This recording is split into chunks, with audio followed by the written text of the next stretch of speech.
Okay, let's unpack this. It is Monday, February 2nd, 2026. If you've been awake for the last 12 months, you know that the world of historical research, and honestly just the world of American culture, has been turned upside down. We finally got them. We did. It Mhm. still feels a little surreal to say it out loud, doesn't it? It really does. I mean, for my entire life, and probably for the lives of most people listening, the JFK files were this mythical MacGuffin. They were the holy grail locked away in the National Archives, guarded by, top men. Right. But just last year, in 2025, the dam finally broke. It was a long time coming. We're talking about a process that started with the Warren Commission in the 60s, went through the Church Committee, the House Select Committee in the 70s. The Oliver Stone movie Panic in the 90s. Exactly. That was a huge catalyst. And then finally, the executive order signed by President Trump shortly after taking office for his second term. And that's why we are here today. We aren't just rehashing the same old documentaries you've seen 100 times on cable TV. We are looking at this through the lens of the complete record. We have the Warren Report, we have the HSCA findings, and now, finally, we have the final tranche. More than 60,000 documents released in March 2025. That number is just staggering. Yeah. 60,000. It's not a few redacted memos. It's a mountain of raw data, of cables, of internal reports. Exactly. So our mission today is ambitious. We're going to sift through that mountain. We're going to look at the timeline, the ballistics. Yes, we are going to do the math on the magic bullet and the personalities. And we really want to try and separate the Hollywood myths. The Oliver Stone stuff, the Seinfeld spitball theories. Or from the cold, hard reality found in these files. And I think the goal here isn't just to solve a murder case, because in many ways the murder case is, well, maybe deceptively simple. I think that's the perfect way to put it. The goal is to understand why this event broke us. Why did November 22, 1963 become the moment the American public sort of collectively stopped trusting its institutions? That's the real question. Because when you actually read these files, the old ones and the brand new ones, you don't see a well-oiled machine pulling off a perfect conspiracy. You see a catastrophe of bungled procedures, of ego battles, and most importantly, of secrecy. Secrecy that created a vacuum. Mm-hmm. And as we know, conspiracy theories are just what rushes in to fill that vacuum. Precisely. I have to admit, I went into this prep feeling pretty cynical. I've always been a something else must have happened guy. You just don't have the president get shot in broad daylight without some bigger plot, right? That's the gut feeling most people have. But digging into the ballistics and the timeline, and especially the new files, well, I'm ready to have my mind changed. Or maybe confirmed. I don't know. Let's just start at the beginning. Take us back. November 22, 1963. Dallas, Texas. The day America lost its innocence, as the cliche goes. But what was the actual day like? I always picture it in black and white, grim and gritty. That's the hindsight bias kicking in, you know. It's easy to project the tragedy backward onto the whole day. Actually, the mood in Dallas that morning was surprisingly vibrant. Really? Yes. It had been raining earlier in Fort Worth, where they spent the night. A dreary, gray morning. But by the time Air Force One wheels touched down at Love Field in Dallas, the sky had cleared, the sun was out, it was warm. And that weather detail is actually critical to the mechanics of the shooting, isn't it? It's like the first domino. It is the first domino to fall. Because the weather was nice, the Secret Service made the call to take the plastic bubble top off the limousine. Now, that top wasn't bulletproof, was it? No, not at all. It was just plexiglass. But it might have deflected a shot, or at least obscured the shooter's sight picture. It adds a variable. But because the sun came out, the top came down so the people could see their president and his wife. And the people wanted to see him. I know Dallas had a reputation as a city of hate back then. Adlai Stevenson, the UN ambassador, had been spat on there just a month prior. That's right. The Kennedy team was genuinely nervous about this trip, from what I read. They were terrified. The local press had been running hostile, full-page ads.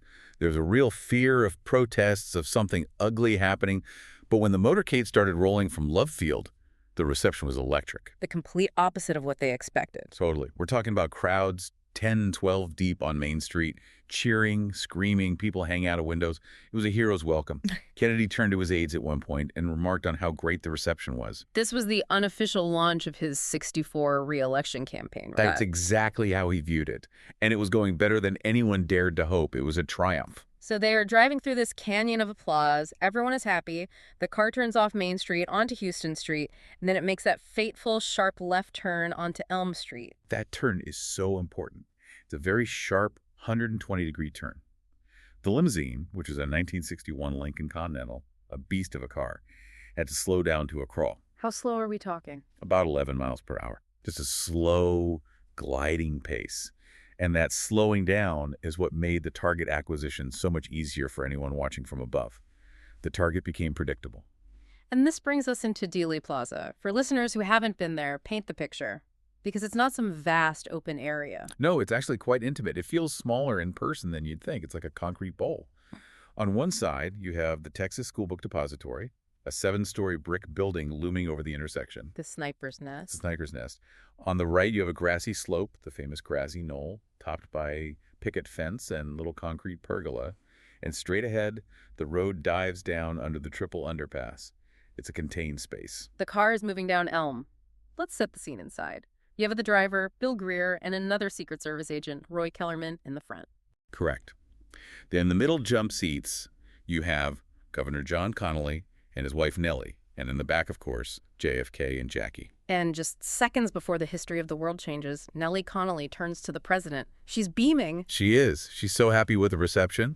She gestures to the cheering crowd and says, "Mr. President, they can't make you believe now that there are not some in Dallas who love and appreciate you." Ugh, that is such a gut-wrenching irony. It's almost literary. It is. And Kennedy answers her. He smiles and says, "No, they sure can't." And those are the last words he ever spoke. And then the sound. The first shot rings out, a sharp crack. Now, looking at the witness statements, and there are hundreds of them, about 80% of people heard 3 shots. But almost nobody reacted instantly to the first one as gunfire. They thought it was a firecracker or a motorcycle backfiring. Exactly. Or a firecracker. It was a festive atmosphere. People's brains weren't coded for violence. But inside the car, Governor Connally knew. Because he was a hunter. He was a hunter. He recognized the crack of a high-powered rifle immediately. He says his first thought was, "My God, they are going to kill us all." He turns to his right, trying to see where it came from, trying to locate the threat. Let's talk about that first hit. Because usually when we see the footage, the Zapruder film, we all focus on the headshot. But the first bullet hit Kennedy in the back. Correct. This is the shot that entered his upper back near the base of his neck, passed through his neck, and exited his throat. In the Zapruder film, you can see Kennedy suddenly stop waving. His elbows fly up, his fists clench in front of his face. He's grimacing. I've seen that. He looks like he's choking. He's grabbing at his throat. That's the reaction to the tracheal injury. He's struggling for air. He literally cannot speak. Now, at this point, this is a survivable wound. It's serious, but survivable. If the shooting stops right here, JFK probably lives, maybe with a raspy voice for the rest of his life, but he lives. Jacqueline Kennedy turns to him. She sees something is wrong. She does. She puts her arm around him, and you can see the confusion and concern on her face. She doesn't understand what's happening. But the shooting doesn't stop. No. About 5 seconds later came the fatal shot, frame 313 of the Zapruder film. It's the most scrutinized piece of film in history. More than the moon landing, probably. I would say so. The president is struck in the head. The impact is catastrophic. The source material from the Warren Commission and the HSCA details that brain matter and skull fragments were ejected from the exit wound on the front right side of his head. It was so violent that motorcycle officers riding to the left rear of the car were sprayed with blood and tissue. It's just, I can't even imagine. And Jackie's reaction, I mean, you can't judge someone in a moment of trauma like that, but she climbs out onto the trunk of the moving car.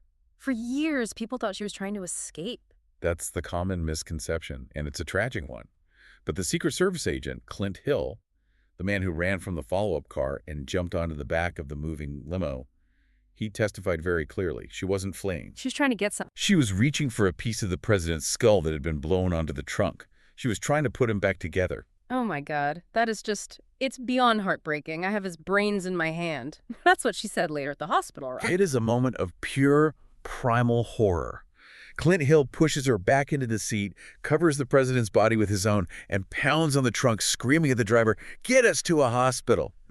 The car lurches forward and speeds up, heading for the underpass, racing to Parkland Memorial Hospital. Okay, this is where the story shifts. It goes from a public assassination to a scene of total chaos that plants the seeds for every conspiracy theory to come. The scene at Parkland Hospital.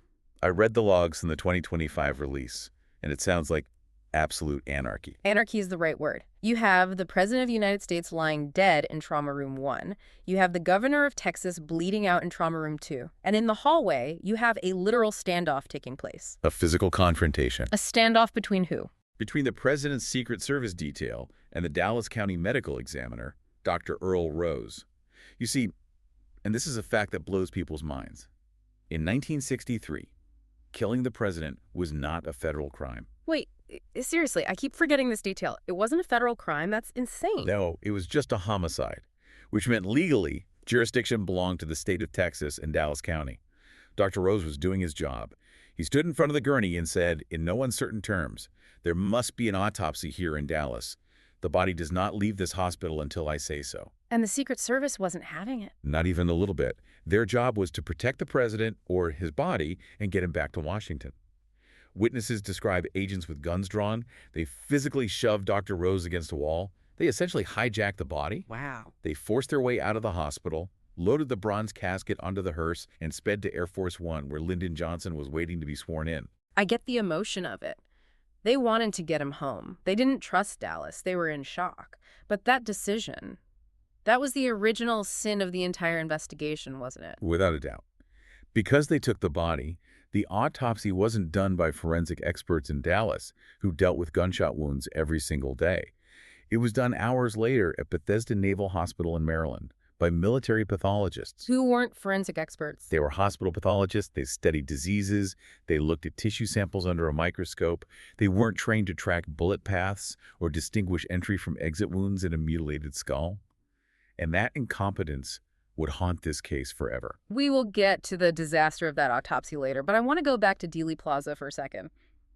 The car is gone. The president is gone. But the crowd is still there, and they are running. They are, and this is crucial for the conspiracy narrative. Yeah. They aren't looking up at the book depository window where the shots actually came from. Almost everyone is running up the grassy knoll. Because that's where they thought the shots came from. Right. The acoustics in Dealey Plaza are incredibly tricky. It's an echo chamber. You have tall buildings on three sides and a concrete underpass. The sound waves bounce all over the place. To many people standing on Elm Street, the crack sounded like it came from the picket fence line at the top of the hill. So the police run up there, they jump the fence, they have their guns drawn. What do they find? Nothing. There's a parking lot, a railroad yard. There was a tower operator named Lee Bowers sitting high up in the rail yard tower. He had a perfect view of the area behind the fence. The perfect witness. You'd think so. He testified that he saw some commotion and two men milling around near the fence a few minutes before the motorcade, but he didn't see anyone shooting and he didn't see anyone running away with a rifle after the shots. He just saw smoke, maybe from a motorcycle. So nothing. Meanwhile, back at the book depository, witnesses did see something. Yes. A construction worker named Howard Brennan was sitting on a wall across the street. He looked up because of the commotion. He saw a man in the 6th floor corner window taking aim. He saw the gunfire for the final shot. He saw the man withdraw. And he gave a description to the police. Almost immediately. White male, early 30s, slender build, about 165 pounds, wearing light-colored or khaki clothing. It was a very good description. And when police searched the building, they found what we now call the sniper's nest. They did. On the 6th floor, in the southeast corner window, someone had stacked boxes of books to create a screen hiding the gunman from the rest of the floor. It created a little perch. They found 3 spent shell cartridges on the floor, and stashed between some other boxes nearby, they found the rifle. An Italian Mannlicher Carcano M9138. That's the one. Which brings us to the man, Lee Harvey Oswald. The man who, according to the official story, changed the world all by himself. But he wasn't just some random guy, was he? He wasn't just some drifter. No, and this is where the new files, the 2025 release, really add a lot of depth. Oswald wasn't just a lone nut in the sense of a man with no history. He had a file, a thick one. Let's profile him, because I think people dismiss him as a patsy too easily without looking at his psychology and his history of violence. Oswald was a deeply troubled, angry young man who was obsessed with Marxism from the age of 14. He joined the Marines largely to get away from his overbearing mother. He was smart, but undisciplined, and he's trained as a sharpshooter.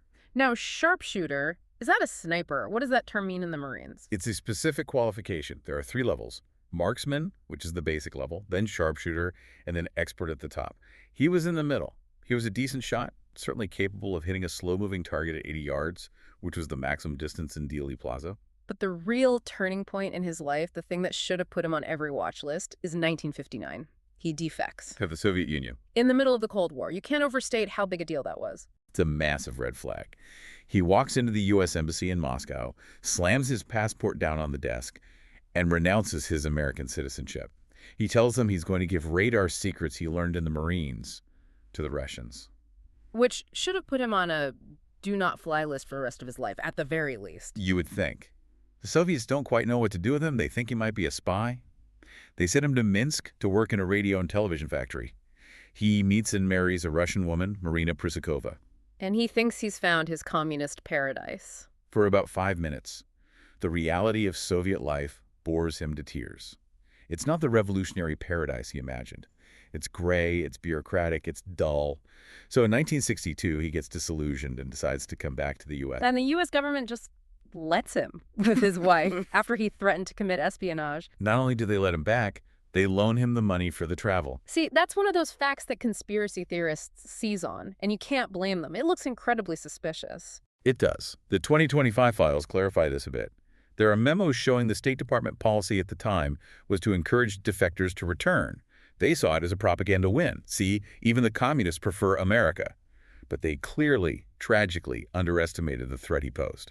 So he lands back in the Dallas-Fort Worth area. He's frustrated. He's failing at life. He can't keep a job. He's beating his wife. And he's getting more and more radical. He finds a new cause, Cuba. He moves to New Orleans and starts a one-man chapter of the Fair Play for Cuba Committee. He was the only member, wasn't he? He was the founder, chairman, and sole member. He's handing out pro-Castro leaflets on street corners.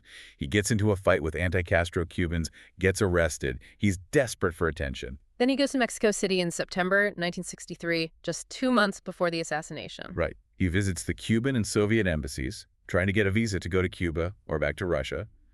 Both embassies reject him. They see him as unstable. He's melting down. And this leads to the Walker incident. To me, this is the smoking gun for his violent capability. Absolutely. This is crucial context. 7 months before JFK, in April 1963, Oswald takes his mail-order Carcano rifle, stalks the home of General Edwin Walker, who was a very prominent right-wing segregationist figure in Dallas. a political target. A huge political target. Yeah. Oswald waits until it's dark, and he fires a shot through Walker's dining room window while Walker is sitting at his desk doing his taxes. He missed, though. By an inch. He hit the wooden window frame. But the intent was murder. Marina found a note he'd written giving her instructions on what to do if he was caught. This proves Oswald wasn't just a talker. He was a hunter of men. He had political targets in his sights long before Kennedy ever came to Dallas. So fast forward to November 22, he shoots the president. He leaves the rifle. He calmly buys a soda from the vending machine in the lunchroom, which is such a bizarre, chilling detail, and walks out the front door before the police managed to seal the building. His coworker saw him and said, "Hey, where are you going?" And he just mumbled something and kept walking. He gets on a bus, then a cab, goes home, grabs a jacket and a pistol. And this is where the patsy theory falls apart for me. Me too. If he was just a patsy, some fall guy set up by the CIA or the mob, his job is done. He should be laying low, waiting for his handler to exfiltrate him. Why does he do what he does next? The Tippit murder. Right, it's about 1:125 p.m., maybe 45 minutes after the assassination. Oswald is walking through the Oak Cliff neighborhood. A Dallas police officer, J.D. Tippit, pulls up alongside him. Oswald matches the description of the suspect that was broadcast on the police radio. So Tippit is just doing his job, a routine stop. A routine stop. He gets out of his car. Oswald doesn't put his hands up. He doesn't explain himself. He draws a .38 revolver and shoots Officer Tippit 4 times. And it wasn't a panic shooting from a distance. The reports are brutal. It was an execution.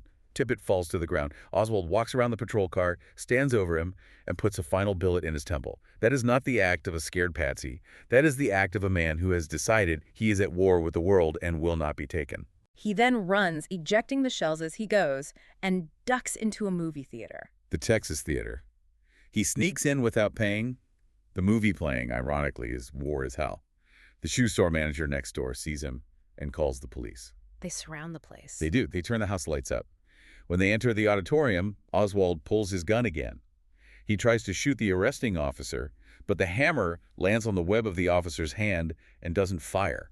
He fights them all the way out, screaming and punching. Screaming, "I am not resisting arrest," while he is actively resisting arrest. And then, at the station, he says the famous line, "I'm just a patsy." A line that has launched 1,000 books and 100 documentaries. Okay, we have the man, we have the timeline, now we have to do the hard part. The physics. The magic bullet. Or Commission Exhibit 399, to give it its formal, less exciting name. This is the thing that convinced me for years that there was a conspiracy.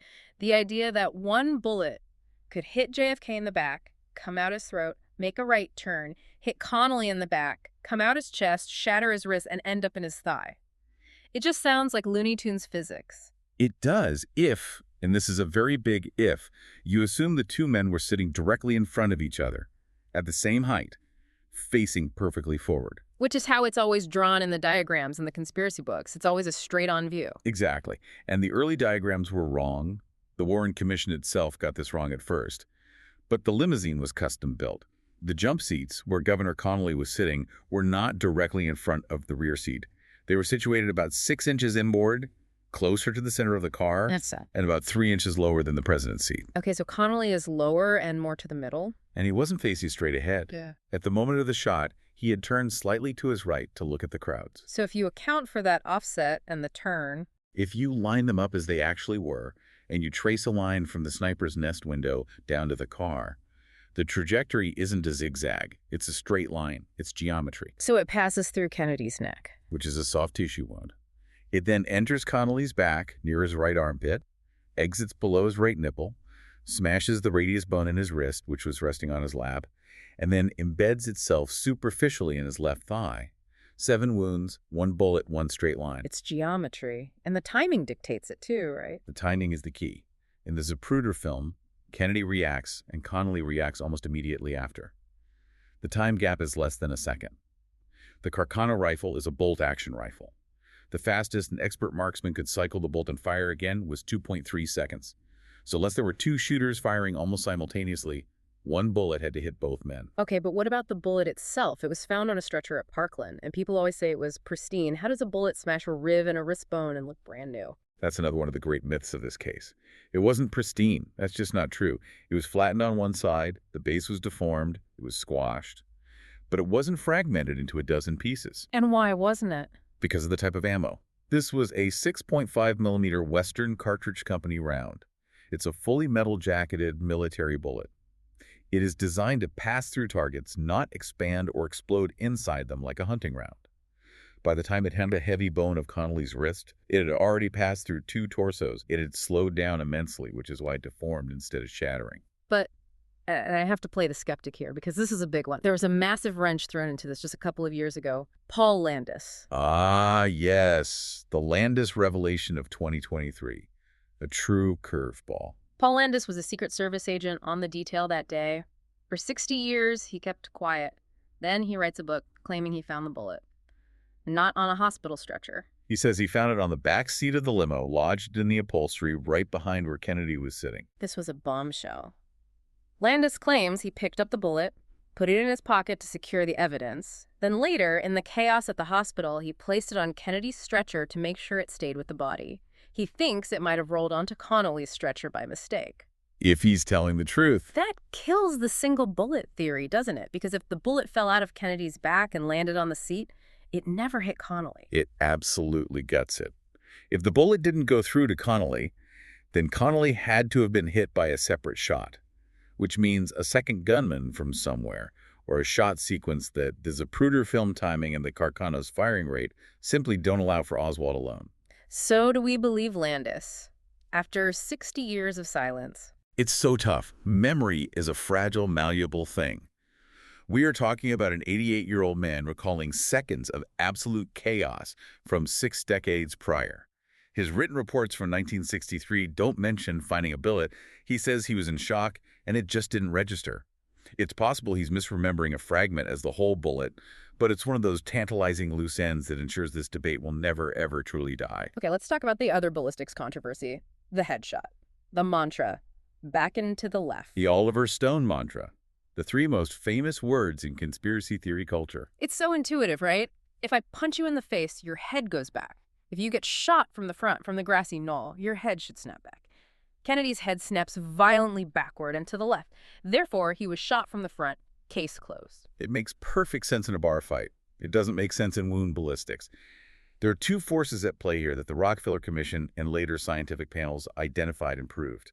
First, there's the neuromuscular reaction. Okay, what's that? A massive trauma to the brainstem, which is what happened here, can cause a momentary violent seizure. Every muscle in the back contracts at once, arching the spine and snapping the body stiffly backward. It's an involuntary nerve reaction. And second force. It's called the jet effect. Yeah. This was proven in experiments using taped melons and skulls filled with gelatin. When the bullet exited the front right of the skull, it blew a cone of brain matter and blood forward. Physics Newton's third law dictates an equal and opposite reaction. The violent ejection of matter forward pushes the head backward. Like a rocket. Exactly like a rocket. The force of the exiting material is greater than the force of the incoming projectile. So the physics actually supports a shot from behind, even if our eyes tell us the complete opposite. Precisely. And the autopsy, flawed as it was very clear on one thing. The entry wound was in the back of the head, and the beveling of the skull bone, which shows the direction of force, proved the direction was back to front. Okay, so the physical evidence, while messy and complicated by things like Paul Landis, still points to Oswald. But then, enter Jack Ruby. Because this is the moment the narrative spirals out of control and becomes a true conspiracy fever dream. Sunday morning, November 24th, Oswald is being moved from the city jail to the county jail.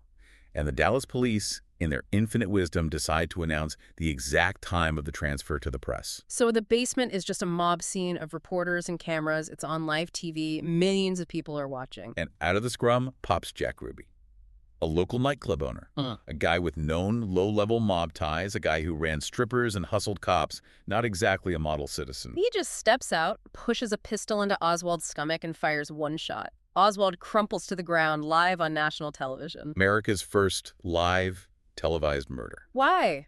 What was his reason? What did he say? Ruby gave a few reasons over time. He said he was distraught over the president's death. He famously said he wanted to spare Mrs. Kennedy the discomfiture of coming back to trial. He claimed he wanted to be a hero. That sounds suspiciously noble for a strip club owner with ties to organized crime. It does, and this is where the mob theory gains the most traction. Ruby owed money. He was connected to guys like Carlos Marcello and Santo Trafficante, two mob bosses who absolutely hated the Kennedys for cracking down on them. The theory is that the mob used Ruby to silence Oswald to prevent him from talking.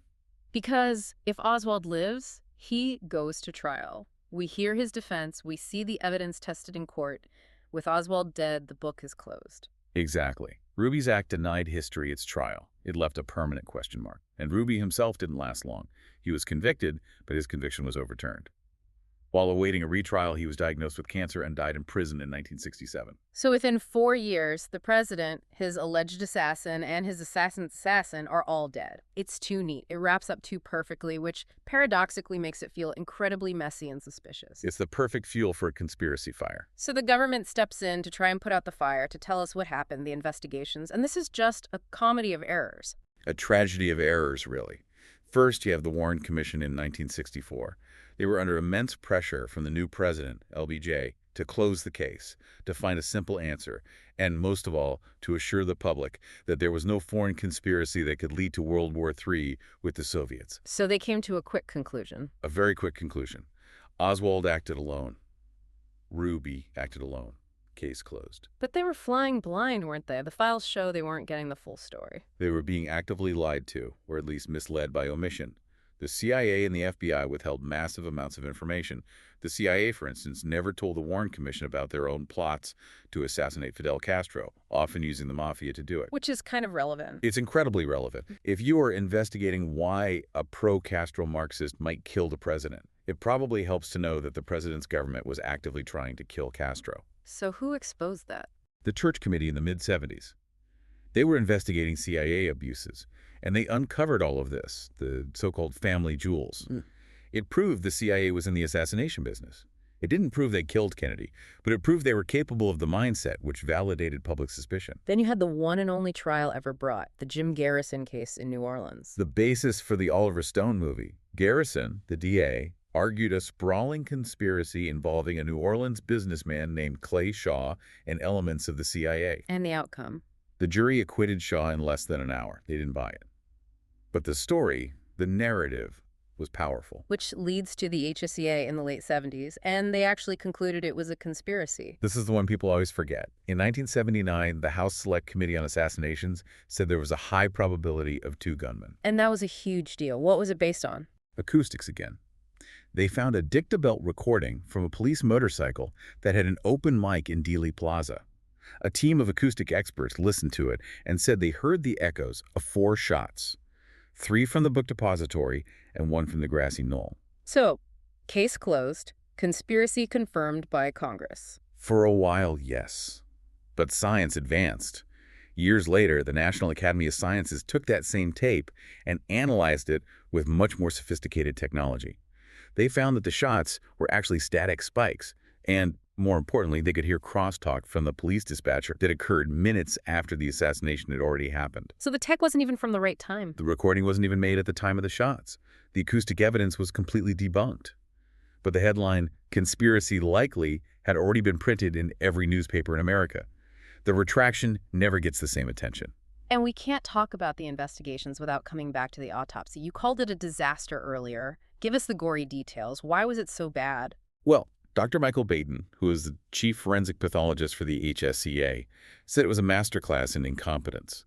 For starters, the pathologists at Bethesda didn't shave the head wound to see the margins clearly. Which is basic procedure. It's day one stuff. They didn't dissect the back wound to trace the track through the neck. They just probed it with a finger, decided it didn't go very deep, and concluded the bullet had fallen out. They missed the entire bullet path, the one that explains the single bullet theory. They missed it completely. They didn't realize it had exited the throat because the doctors at Parkland, in a desperate attempt to save him, had performed a tracheotomy, a breathing hole, right over the exit wound, obscuring it. The autopsy doctors in Maryland didn't call the Parkland doctors in Texas until after the autopsy was already finished. That's an unbelievable failure of communication. It's monumental. It's the reason we have a magic bullet theory at all. If they had just talked to each other, they would have known there was a through-and-through wound. And then the brain. It's a missing brain. It sounds like a bad horror movie. Kennedy's brain was removed, as is standard, and preserved in a jar of formalin for further study, and then it just disappeared.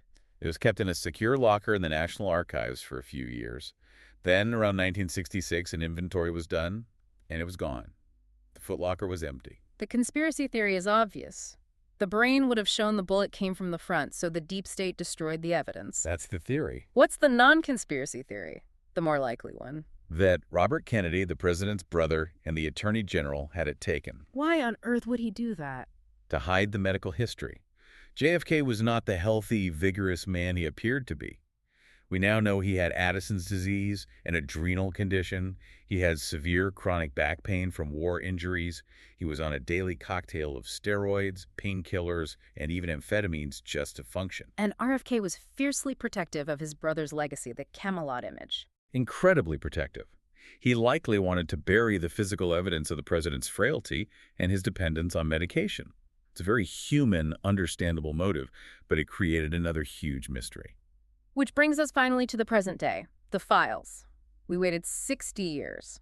The JFK Records Act of 1992, passed because of the public outcry after Oliver Stone's film, promised us everything by 2017. It mandated it. And 2017 came and went. President Trump delayed a full release, then President Biden delayed it again. Why? What were they hiding after all that time?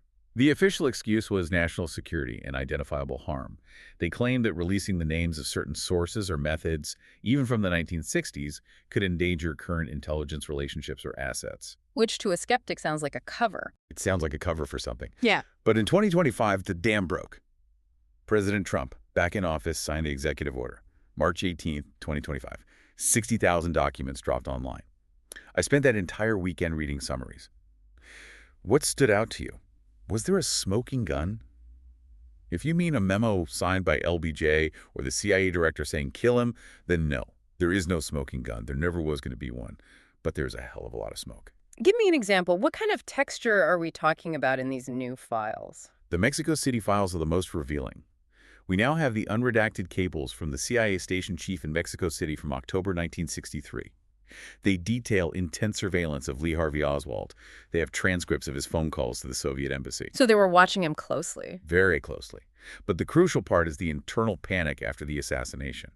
We now have the memos where CIA officials are essentially freaking out, realizing they had this guy on their radar. They knew he was unstable. They knew he was talking to the KGB's assassination department, which was called Department 13. And they dropped the ball. They dropped the ball. They didn't flag him properly to the FBI or the Secret Service in time for it to matter before the motorcade. So the cover-up wasn't, we did it. The cover-up was, oh, God, we messed up, and we can't let anyone know how badly. Exactly. It's what historians call a benign cover-up. The agencies weren't hiding a plot to kill Kennedy. They were hiding their own gross incompetence. They were protecting their careers, their budgets, their reputations.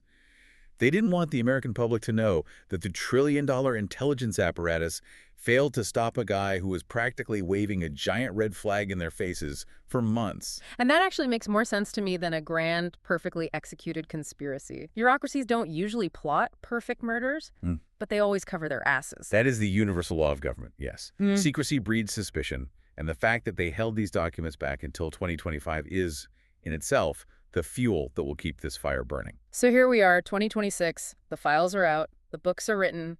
What is the legacy of this single event? The legacy is a broken trust. Before November 26, 1963, polls show that Americans largely believed their government was benevolent and told them the truth. After 1963, and leading right into Vietnam and Watergate, which are the spiritual successors of this event, that trust evaporated. We became a nation of skeptics. The phrase grassy knoll isn't just a place anymore. It's an idiom. It's shorthand for what they aren't telling you. It's baked into our culture. And it changed how we see truth itself. The Zapruder film. It was the first time we saw a real death, a brutal death, in high-definition color, over and over again. It birthed the era of cinema verite. It changed how news was reported. It made us comfortable with viewing violence in a way that is, I think, deeply unsettling if you stop to think about it. So, final verdict. We've done the deep dive. You've seen the new files. You've studied this for years. Do you think Lee Harvey Oswald acted alone? I follow the physical evidence. The rifle found on the 6th floor was traced to Oswald. The casings found on the floor were fired from that rifle. The bullet fragments found and the main bullet found at the hospital were fired from that rifle. The flight paths, the geometry of the limousine, they all point to one shooter in one location. Lee Harvey Oswald in the Texas School Book Depository. The magic bullet isn't magic, it's just physics. However, there's always a however. There's always a however. I think the investigation was a conspiracy. Not a conspiracy to kill the president, but a conspiracy of incompetence. A conspiracy to hide the failures of the FBI, the CIA, and the Secret Service. The incompetence of the autopsy, the destruction of the brain, the withholding of files for 60 years. All of that created a mystery where there might not have been one. It's almost harder to accept the lone nut theory, isn't it? Psychologically, it feels wrong. It is. It's profoundly unsatisfying. Because if the CIA killed him, or the mob, or the Cubans, that implies a plan. It implies that the world is run by powerful men in smoky rooms. That's scary, but it's an orderly kind of scary. There's a reason. Right, there's a structure to it. But if a loser like Oswald, a guy who couldn't hold a job, a guy who washed out of everything he ever tried, if he can wake up one morning, grab a cheap mail-order rifle, and single-handedly change the entire course of history just because he got lucky with the weather and a slow-moving car. Then what does that say about the world? It implies the universe is chaos. It implies that history hangs by the thinnest of threads, that one angry, insignificant man can shatter everything. And that is a much more terrifying thought to sleep with at night. We want the conspiracy because we want the order, we want the script. Oswald is the unscripted, terrifying reality. And I think that's the final question we're left with, isn't it? If the perfect investigation had happened back in 1963, a competent autopsy, a clear chain of custody, full disclosure from the CIA, would we still believe in a conspiracy? Or is the idea of a lone nut changing history just too random, too frightening for us as a society to ever truly accept? Chaos versus the script. I think that's going to stick with me. It's the ultimate question of the JFK assassination. Well, thank you for guiding us through the files and the chaos. My pleasure. It was a deep dive for sure. And to everyone listening, the files are out there online. Go read them for yourself, draw your own conclusions, and as always, stay curious. We'll see you on the next deep dive.